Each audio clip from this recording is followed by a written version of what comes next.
My channel has gotten a lot of new subscribers lately, so I'm sure a lot of you don't know who I am or have never seen me before. So I am Theft King. I'm the guy who talks over the VHS tapes.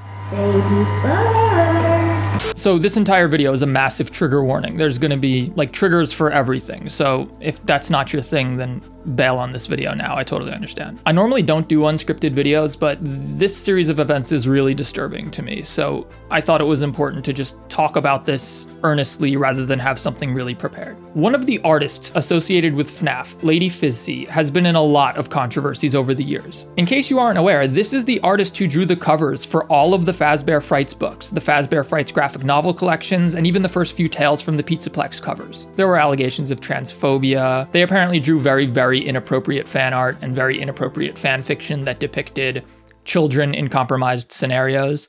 And yeah, there were lots and lots of controversies involving this person. They're very controversial. I'm not sure exactly what happened recently that caused people to start talking about this again, but as of late, there's been this new push, this new movement to cancel LadyFiszi, I guess. Specifically, a bunch of people on FNAF Twitter and Reddit to some extent were going back and forth about this a lot, talking about how this person is, you know, not a good representative of FNAF and we don't want them affiliated with the series in any official capacity, which, you know, I agree with. I think pretty much everyone would agree with that. They created various assets for Freddy Fazbear's Pizzeria Simulator, Ultimate Custom Night, Freddy in Space 2, and, most importantly, Five Nights at Freddy's Security Breach. So they worked on Security Breach. In the wake of this renewed interest in LadyFizzi's controversies, Scott himself came forward and made a statement. Hi everyone, I won't write much about this here, but I will say that LadyFizzi no longer does artwork for Five Nights at Freddy's. Sexual scenarios involving children are disgusting and grotesque in any form, including fan art and fan fiction, and have no place in the Five Nights at Freddy's universe. It is my understanding that she regrets this time in her life, and I wish her the best going forward.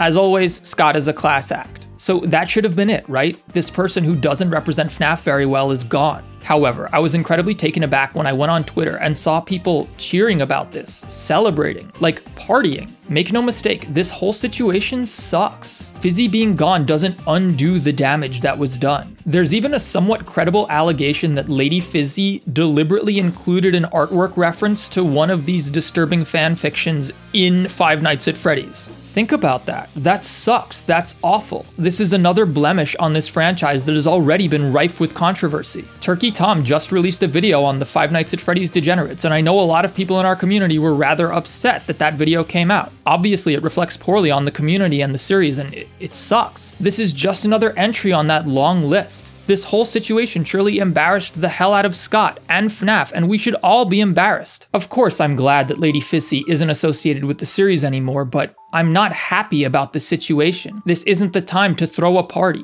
This was the best possible outcome, but that doesn't mean it was a good one. Some justice is solemn. This might have a personal impact on me because one of my family members was raped. There was a problem with my relative's fire escape, and something about it was not up to code, and it allowed this man to climb up it and enter through the window into her apartment. And listen, this family member of mine got basically as much justice as you can get. The man was caught and arrested and charged and convicted. The property owners who neglected the fire escape that allowed this man to break in were sued, and she won. She got a really substantial settlement out of it. Tell me this, when the perpetrator of this crime was put in jail, do you think my family threw a party? You think we were celebrating? You think we were happy? You think we were going, yes, we did it? No, of course not. We were horrified. Someone we love was raped. I'm sure everyone would love to just forget about the situation entirely. Seeing people saying, win Scott, and the beginning of Scott's redemption arc, and all this other obnoxious stuff, it's like, guys, have some respect for actual CSA victims here. Have some respect for the fact that this was a crappy thing, and that Scott was forced to do this and was probably really embarrassed by it. I saw people criticizing Scott, claiming Scott really needs to vet who he hires more.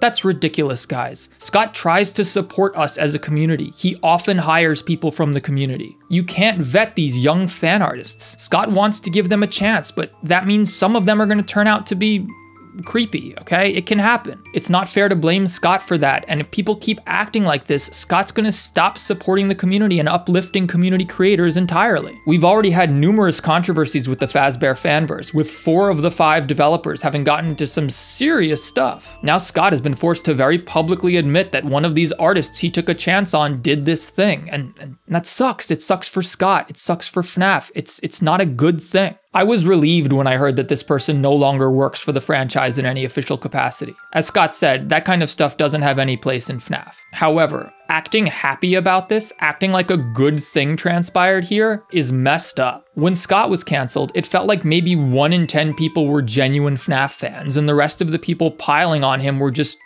Twitter people, professional cancelers, people who enjoy grabbing their pitchforks and jumping into a dog pile. Celebrating Fiszi's removal from the franchise is doing the exact same thing. It shows tremendous disrespect to the actual victims of crimes like the ones Fizzi drew and talked about, and it just makes you look like a toxic asshole. When something terrible happens and you get justice, that justice doesn't usually undo the terrible thing. It certainly doesn't in this case. Most of the FNAF community is awesome. They're the people who watch FNAF videos and play the games and then move on with their lives. However, there's this small vocal minority of FNAF fans, mainly centralized on Twitter, who seem to enjoy getting outraged. It's not healthy, and it's caused our fandom to become incredibly toxic. With people like this floating around, is it any surprise that Scott left? We shouldn't be celebrating that this person is gone. We should be ashamed that this person was ever officially involved with the series at all.